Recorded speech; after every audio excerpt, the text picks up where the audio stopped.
सीधे रुक करेंगे, देखिए सीएम धार्मिका क्या कुछ कह रहे हैं, सुनते हैं उसको। हमारा लक्ष्य है और इस लक्ष्य को लेकर लगातार हम काम कर रहे हैं। हमारे लिए राज्य की जनता और उसका हित सर्वोपरि है। उसके आगे जो भी हम लोग फैसला लेते हैं वो हमारे प्रदेश की जनता के हित में लेते हैं, उत्तराखंड राज्य के हित में लेते हैं। हमारी सरकार का सदैव प्रयास रहा है कि हम समाज के प्रत्येक वर्ग के जीवन स्तर को ऊंचा उठाएं, उसके जीवन को आगे बढ़ाने का काम करें। मुझे आज खुशी है कि आप सबके बीच में जहां इतनी सारी विकास योजनाओं का लोकार्पण शिलान्यास हो रहा है, वहीं आज एक उत्सव का वातावरण भी रामनगर में स्थापित हुआ है। एक उत्सव जिसको केवल रामनगर के लोग नहीं देख रहे हैं, समूचा उत्तराखंड देख रहा है और समूचा विश्व भी देख रहा है कि रामनगर में G20 की ये बैठक हो रही है। भाइयों बहनों, मैं बताना चाहता हूं कि ये बैठक हो रही है G20 की बैठक, इस बैठक के लिए मैं आदरणीय प्रधानमंत्री जी का भी धन्यवाद करना चाहता हूं कि उन्होंने हमारे राज्य को अब एक बैठक नहीं, दो बैठक नहीं, बल्कि 3 बैठकें हमारे राज्य को प्रदान की है। 3 बैठकें होने वाली हैं। पहले जो शेड्यूल आया था उसमें मई और जून के महीने की 2 बैठकें आई हुई थी। मैंने आदरणीय प्रधानमंत्री जी से अनुरोध किया, मैंने कहा कि हमारा जो रामनगर का क्षेत्र है, जिला नैनीताल है, वह भी हमारा पंतनगर एयरपोर्ट के समीप का स्थान है। 1 डेढ़ 2 घंटे लग जाएंगे, लेकिन अगर छोटा प्लेन 75 सीटर उपलब्ध हो जाएगा तो हम बहुत अच्छी व्यवस्था कर सकते हैं। और आप हमको बैठक दे देंगे तो कहीं न कहीं हमारा एक जिम कॉर्बेट का क्षेत्र, हमारे कुमाऊं मंडल का क्षेत्र और उत्तराखंड की लोक संस्कृति, उत्तराखंड का सांस्कृतिक परिवेश, ये संपूर्ण दुनिया के अंदर जाएगा। मैं आदरणीय प्रधानमंत्री जी का किन शब्दों में धन्यवाद करूं। मैंने उनसे एक बार अनुरोध किया और पूरा विदेश मंत्रालय सक्रिय हो गया, सारी टीम आई है। दीपक रावत जी यहां बैठे हैं, इनको भी जो है उन्होंने संपर्क किया और पूरी यहां की रेकी की गई। रामनगर देखा गया, हल्द्वानी देखा गया, रुद्रपुर देखा गया, पूरे रास्ते का भी आकलन किया गया। और जब सब देखा गया तो ऊपर से आ गया कि जो भारतवर्ष की जो 5 महत्वपूर्ण बैठकें होने वाली हैं, माने कि G20 की भारत के अंदर जो 5 प्रमुख बैठकें होने वाली हैं। दिनेश मानसेरा जी वहां पर बैठे हैं। दिनेश भाई, ये 5 बैठकों में से एक बैठक है जो प्रमुख 5 बैठकें देश के अंदर होने वाली हैं। तो वो हमको मिल गई और उससे अच्छी बड़ी बात है कि आप सब लोगों का भी धन्यवाद मैं करना चाहता हूं कि इतनी बड़ी संख्या में कल मैं देख रहा था, जैसे लग रहा था कोई बहुत बड़ा उत्सव हो रहा हो। और उत्सव किसी एक व्यक्ति का नहीं, सरकार का नहीं, एक जिले का नहीं, बल्कि संपूर्ण प्रदेश का। पंतनगर से लेकर यहां रामनगर पहुंचने तक लोग सड़कों पर खड़े थे। और मैं बधाई देना चाहता हूं हमारे जिला प्रशासन को, हमारे यहाँ के आयुक्त साहब को, हमारे आईजी को, जिलाधिकारी को, पुलिस के अधीक्षक साहब को और पूरी टीम को, प्रशासन के लोगों को, कि 1 महीने से भी कम का समय मिला हमको और 1 महीने से भी कम के समय में इतनी शानदार तैयारी कर दी जो मैं चाहता था। जब मैंने पहली बैठक ली थी तो मैंने यही इनसे कहा था कि ये बैठक ऐसी बैठक होनी चाहिए कि इसके बाद जितनी बैठकें भारतवर्ष के अंदर हो रही हैं, सारे लोग कहें कि रामनगर की बैठक सबसे अच्छी हुई। और आज मुझे बताया इन्होंने कि जितने भी प्रतिनिधि थे, हमारे मुख्य सचिव आज वेलकम स्पीच उन्होंने यहां पर करी थी, तो सारे प्रतिनिधि आप सबके आतिथ्य भाव से गदगद थे। और वो इतना ही नहीं, जब यहां से जाएंगे तो वो केवल एक प्रतिनिधि के नाते, एक डेलीगेट्स के नाते वापस नहीं जाएंगे। जब वो यहां से जाएंगे तो रामनगर के, जिम कॉर्बेट के और उत्तराखंड के ब्रांड एम्बेसडर बनकर दुनिया में काम करेंगे और उत्तराखंड को बताएंगे।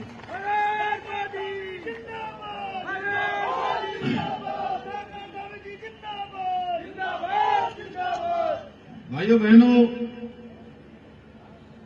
आज अनेकों जो योजनाएं, अनेकों प्रकार के जो हम अब फैसले ले रहे हैं, निर्णय ले रहे हैं, केवल फैसले ही नहीं ले रहे हैं बल्कि इनको धरातल पर उतार भी रहे हैं। इस बात का सबूत रिकॉर्ड समय में हमारे द्वारा किए गए विभिन्न विभिन्न योजनाओं का लोकार्पण भी है। कई बार योजनाएं शुरू तो हो जाती हैं, योजनाओं के शिलान्यास तो हो जाते हैं, लेकिन योजनाओं के लोकार्पण नहीं होते हैं। हमने तय किया है कि जिन योजनाओं का हम शिलान्यास करेंगे उन सारी योजनाओं का लोकार्पण भी करेंगे, यानी कि जो योजनाएं प्रारंभ होंगी उन सभी योजनाओं को हम पूरा करेंगे, उन योजनाओं को आगे बढ़ाएंगे। हमारी नीति और नियत दोनों उत्तराखंड को आगे बढ़ाने की है।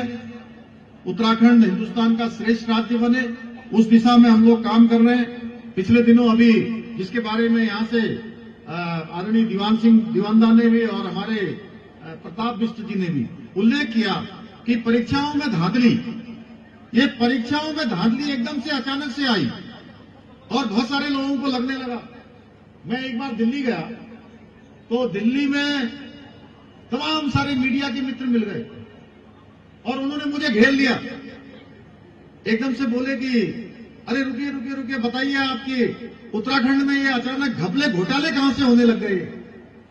इतने घपले निकल रहे हैं, इतने घोटाले निकल रहे हैं, जैसे उनको लग रहा था कि ये घपले घोटाले अभी हुए हैं।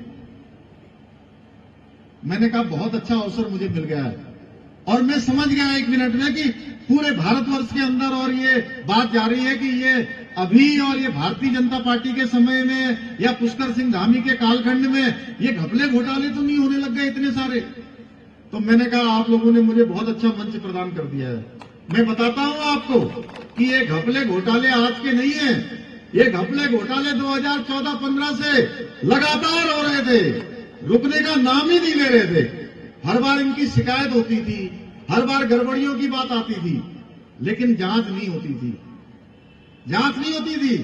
हर बार बात उठती थी, फिर बात खत्म हो जाती थी। भाइयों बहनों, मैं अपने बड़े बुजुर्गों से, अपनी माताओं बहनों से, जिनका आशीर्वाद हमको सदैव मिलता रहा है, माताओं बहनों के लिए इसीलिए हमने अनेकों योजनाओं को भी प्रावधानित किया गया है। लगातार हम सोच रहे हैं कि हमारी माताओं बहनों का जीवन आगे बढ़े। मैं उनसे भी विनम्र होकर कहना चाहता हूं, क्योंकि उनके बेटे बेटियों का ये भविष्य का प्रश्न है। तो हमने कहा कि इस बार भी शिकायत आई है, शिकायत आई, हमने उसकी जांच लिख दी और जांच जब करवाई तो उसमें गड़बड़ियां ही गड़बड़ियां सामने आने लगी। कोई किसी के खिलाफ कार्रवाई नहीं करता था।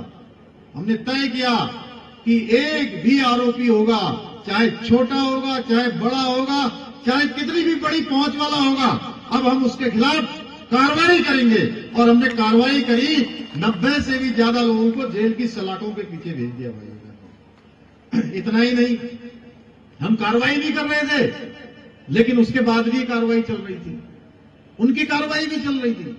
हमने कहा इसके लिए तो अब ऐसा करना पड़ेगा कि ये हमेशा हमेशा के लिए ये नासूर समाप्त हो जाए और इसकी सर्जरी हो जाए पूरी तरह से।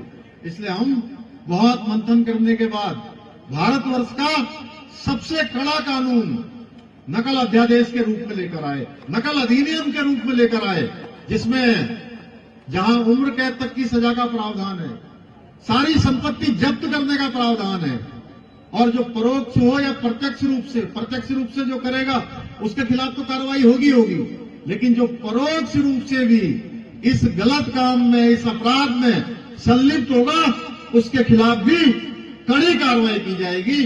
और जो बच्चे ऐसे काम में संलिप्त होंगे उनको पहली बार पकड़े जाने पर 3 साल का डीबार होगा, नहीं 3 साल तक किसी परीक्षा में भाग नहीं ले पाएंगे, और दूसरी बार पकड़े जाएंगे तो उनको 10 साल तक किसी भी परीक्षा में भाग लेने का कोई अवसर नहीं मिलेगा। भाइयों बहनों, उसके बाद 3 परीक्षाएं अभी तक आयोजित हो गई हैं और 3 परीक्षाओं में 3 लाख से भी ज्यादा हमारे छात्र छात्रों ने, हमारी भाई बहनों ने भाग लिया है। और ये नकल विहीन हुई है, पारदर्शिता के आधार पर हुई है। और जो हमने कैलेंडर आयोग ने जारी किया गया है, उसमें हम किसी भी हमारे बेटे बेटी का एक दिन का भी समय बर्बाद नहीं करना चाहते हैं। जो कैलेंडर जारी हो गया वो कैलेंडर पूरी तरह से लागू होगा। अप्रैल माह में 4 बड़ी परीक्षाएं आयोजित होने वाली हैं। हम अपने बच्चों के साथ, बेटी बेटियों के साथ किसी भी प्रकार का, चाहे हमारे तमाम संसाधनों की कमी है, लेकिन जितने भी सरकारी पद रिक्त हैं, एक एक सरकारी पद पर नियुक्ति की प्रक्रिया हमने प्रारंभ कर दी है। वो जब तक पूरे पद नहीं भरे जाएंगे तब तक ये प्रक्रिया दस्तूर से चलती जाएगी भाइयों बहनों। अभी कुछ लोग बीच में हमारे इन बेटे बेटियों को, इन भाई बहनों को बरगलाने का प्रयास कर रहे थे और सरकार के विरोध में उनको खड़ा कर रहे थे, जैसा प्रताप बिष्ट ने बताया अभी आपके सामने कि उनको सरकार के विरोध में खड़ा करने का काम कर रहे थे, क्योंकि उनकी जमीन तो पैरों के नीचे से गायब हो गई है, जमीन नहीं है। अब हमारे इन बेटे बेटियों के कंधों पर अपनी जमीन खोजने का काम कर रहे हैं। जिन बच्चों को हमें पढ़ाने लिखाने के लिए आगे भेजना है, जिनके भविष्य का निर्माण करना है, उनको वो सड़कों पर लाना चाहते हैं। वो चाहते थे कि अब कोई परीक्षाएं प्रदेश के अंदर आयोजित न हो, और परीक्षाएं आयोजित नहीं होंगी तो ये सारे बच्चे, सारे छात्र, सारी छात्राएं क्या करेंगे? सड़कों पर आएंगे, सरकार के खिलाफ आंदोलन करेंगे।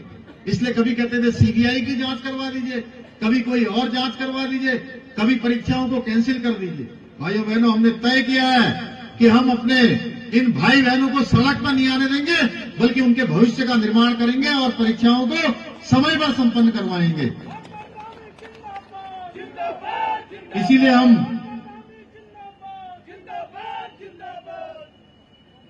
हम नकल का कानून लेकर आए हैं। और मैं जानता हूं अब हमारे युवा भाई बहन भटकने वाले नहीं हैं। उनको सही और गलत का फर्क ठीक प्रकार से पता है हमें क्या करना है। अब इस कानून के लागू हो जाने से भविष्य में पेपर लीक तो बहुत दूर की बात है, नकल करने और कराने के बारे में कोई सोचने की जरूरत भी नहीं कर पाएगा। और यदि भी किसी ने फिर भी ऐसा किया तो उसके खिलाफ अत्यंत कठोर कार्रवाई इस नकल कानून से होगी। भाइयों बहनों, तो आज आदरणीय प्रधानमंत्री मोदी जी के नेतृत्व में हम जहां देश के सभी क्षेत्रों को नए नए आयाम स्थापित हो रहे हैं, नए नए काम किए जा रहे हैं, और उत्तराखंड के अंदर भी पिछले 5 सालों में, 8 सालों में 1.5 लाख करोड़ से भी ज्यादा की योजनाएं उत्तराखंड राज्य के लिए स्वीकृत हुई हैं। ऐसी अनेकों योजनाएं हैं जिनको कई दशक लग गए, दशकों से इंतजार कर रही थी कि कब ये योजनाएं स्वीकृत होंगी, कब योजनाओं के लिए धनराशि जारी होगी। सारी योजनाएं एक एक करके जो दशकों से रुकी हुई थी, 4 दशक से रुकी हुई थी, उन सभी योजनाओं को जो है स्वीकृति प्रदान हो रही है। हमारे हल्द्वानी में भी जो जमरानी बांध की परियोजना कई दशकों से लटकी हुई थी, उस योजना को भी अंतिम चरण में आ गई है। भारत सरकार से यथाशीघ्र उसको भी स्वीकृति प्रदान मिलने वाली है। आज प्रदेश के अंदर इंफ्रास्ट्रक्चर, पर्यावरण सुरक्षा, आधुनिक विकास के साथ साथ सांस्कृतिक विकास के लिए भी विशेष अभियानों को चलाया जा रहा है। राज्य में रोजगार को पैदा करने के लिए, पलायन को रोकने के लिए, पर्यटन को बढ़ावा देने के लिए और राज्य की जो आधारभूत व्यवस्थाएं हैं उनको दुरुस्त करने के लिए नीतिगत योजनाओं का एक मजबूत खाका बनाया जा रहा है। हमारी विकास की जो योजनाएं हैं और हमारा जो इस बार का बजट है वो सारा का सारा रोजगार केंद्रित है, मातृशक्ति को केंद्रित है। हम जानते हैं कि हमारे युवा, हमारी मातृशक्ति और किसान जब तक आत्मनिर्भर नहीं बनेंगे तब तक हम विकसित उत्तराखंड की राह हमारी सुनिश्चित नहीं हो पाएगी। आज आदरणीय प्रधानमंत्री जी के महान विजन के अनुरूप हम उसी के दिशा अनुरूप आप प्रगति के पथ पर आगे बढ़ रहे हैं। संकल्प लेकर जो सरलीकरण, समाधान और विस्तारण, ये हमारा मूल मंत्र है।